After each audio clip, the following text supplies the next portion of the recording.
I've been a busy boy over here at the settlement. I did some landscaping between episodes, just filling in the land a little bit behind our marketplace here and shaping out the hill on the side. I don't know if we're keeping it, if we're taking it away, what we'll do with it, but I just wanted to fill in some things and make it look better.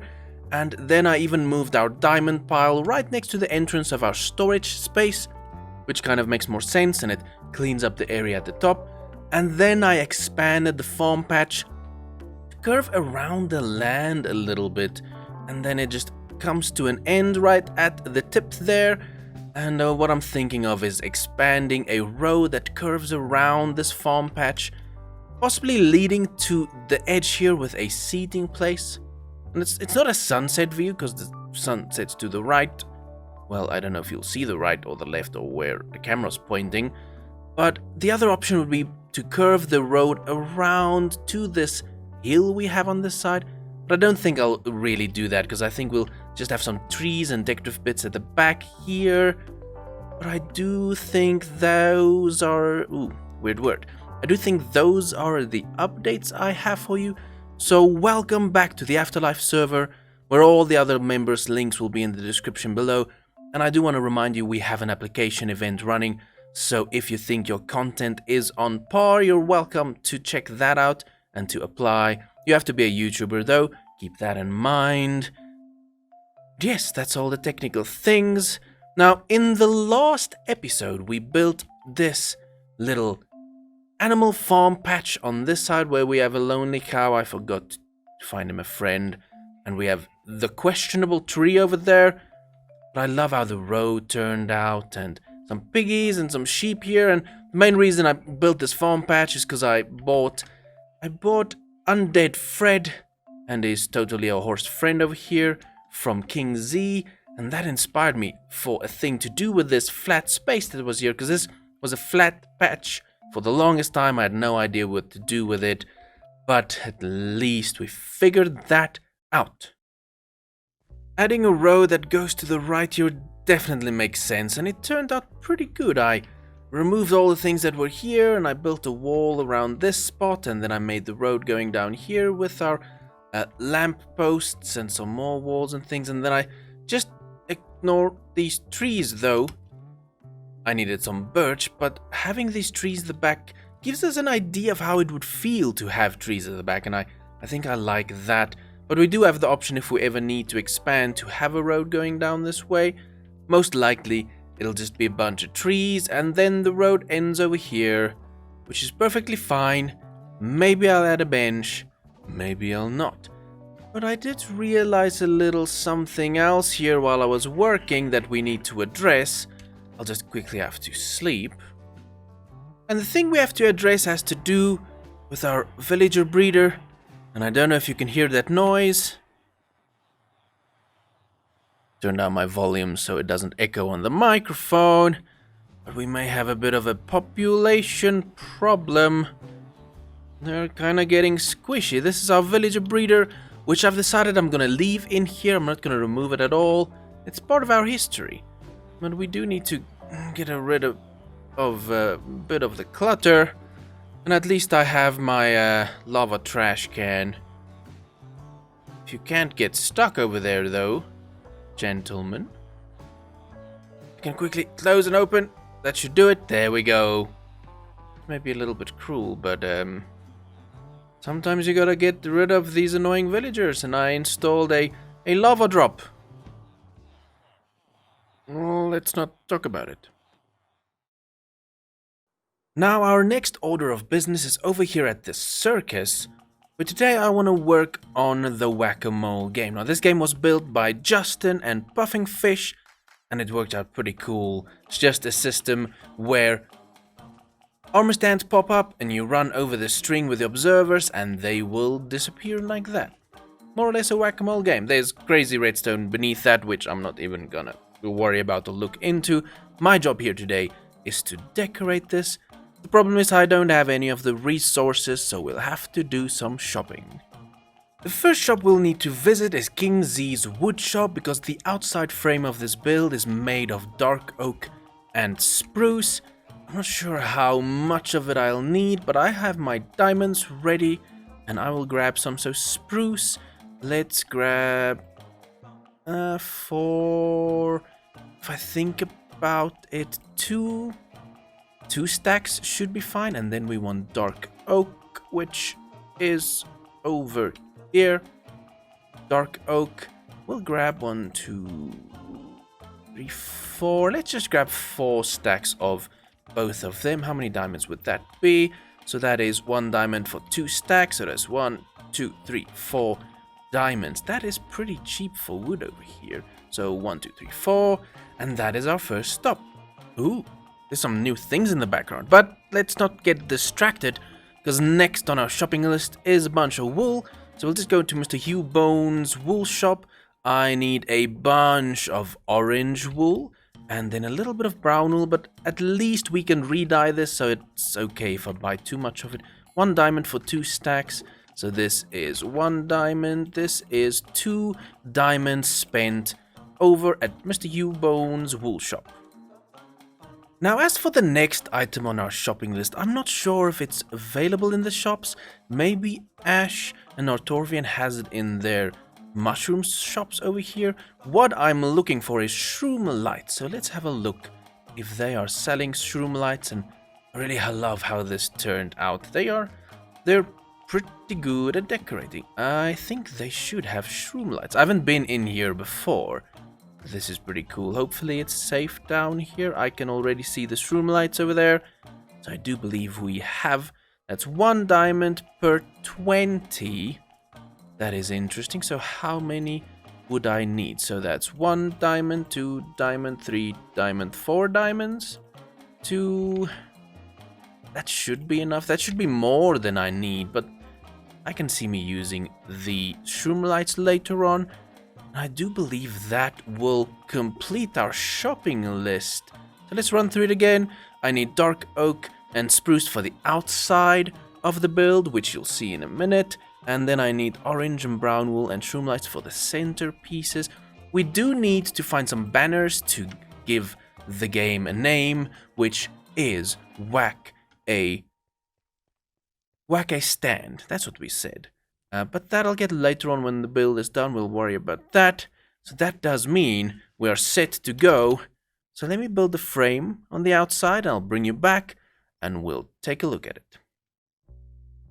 The frame starts off with dark oak that goes all the way around the build. So there's some dark oak in the floor going all the way around. Then we have a slab that goes around, and then we have some full blocks that go around with a little bit of an extra bump up. But from there, we'll have spruce fences that goes all the way around this frame, which should look something like this. Now, as you can see, I didn't fill in the back because we're going to have a display kind of thing over there. Now, from there, we will add in just a couple of buttons for decor here, and I'm going to swap out some of the dark oak later on for, I think it's spruce logs. I think those looked the best. So just an idea, we're going to have buttons all over the place. But I do believe we need to change the floor. So let me take out this stone brick and we add in orange wool. This orange wool is a little bit brave. It's a little bit too much. So let's break it up by adding dark oak trims around the holes where the armor stands are. And then splash in some shroom lights here and there, because that orange mixes in well with that. And then I'll just randomly add some brown wool here and there just to break things up as well. So, tell me what you think. Is this a little bit too messy? I kind of like it. It has a bit of a floral pattern, but it could be a little bit messy. I don't know. I like it. I do like it, and I do think I'm going to keep it, because it is Circus, and we want vibrant, bright colorings in the Circus. I don't know. I don't know if it's too brave. What I need to do next, though, I'm going to keep everything as it is, have a bit of an entrance, and then have the final piece, which is kind of the centerpiece at the back there, and then this should be done. And there we have it. The Whack a Stand game has been decorated. We just need the banners on top, but this is how it turned out, and I am very happy with how this looks. Very bright and vibrant and warm. It does have a splash of honey feel to it, even though there's nothing honey with it. It kind of does fit in with everything. Yes, as you can see, I added in the spruce logs just to break things up a little bit. We'll have the banners later on, but it really turned out pretty good. All that is left is to meet up with Justin as well, just so we can move the on-off buttons and the reset buttons, probably in these spaces, and we do need to figure out how the game works with you pay and then you play and then the game stops and it rewards. I don't know if that's possible. Maybe it will be honor system. But those are things I need to figure out with Justin. But my work here is 99% done. Justin, I think we've made some history today. We have the first fully complete game with reward system and everything. Indeed we do. So welcome to the Whack A Stand, which I just named it that for the balance of the banners to look kind of symmetrical. I have problems like that. No, it's good. I prefer it this way. So I did finish the banner bits and I finished all the decor bits. I think I explained that I added in the spruce between the dark oak logs, and then we add the rules, which I'll run through later. And we'll have a scoreboard where anyone can add their high score, and if there's no space, just remove the lowest score. And please, white die. If you don't, we'll find you. Yep, we will send the hitman after you. But so obviously there's some redstone genius behind all of this. So the last thing I think everyone knows about, I'm not sure about your clip, but on my side is the basic thing of the armor stands popping up and you running over string. But from there, what did you do? What's the extra bits? Extra bits for that was that's basically like a randomizer system that just selects which armor stand to put up. And then we have from that, each time you put an armor stand down, it sends a signal. It gives you a reward for each individual armor stand that gets put down. I think that's it. Oh yeah, and I hooked up a timer. That's the last little like extra bit I decided to put in the timer display.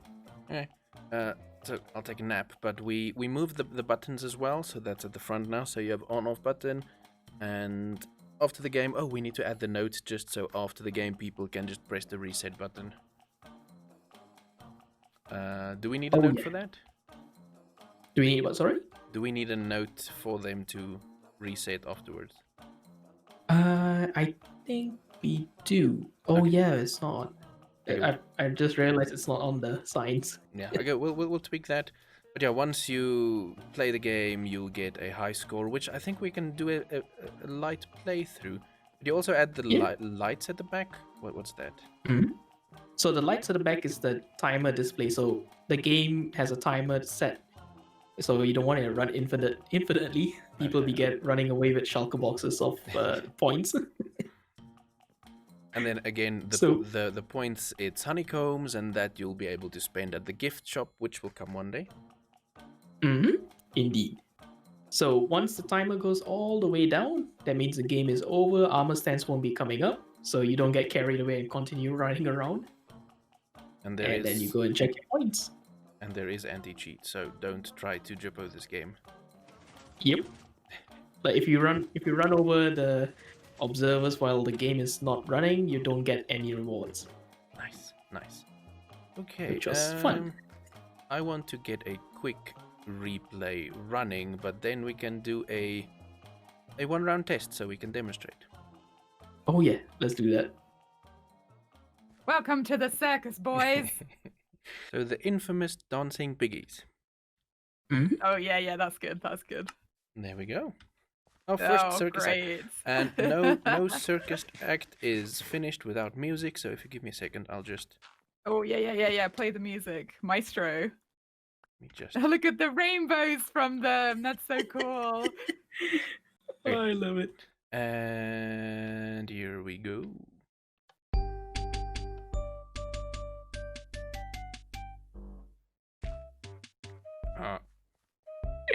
My favorite sound. It's so good. I can't see anything. Yay, and the rainbows from the piggies. Oh yes, if you go in. Nice. Finally, the circus has its first act. Yay.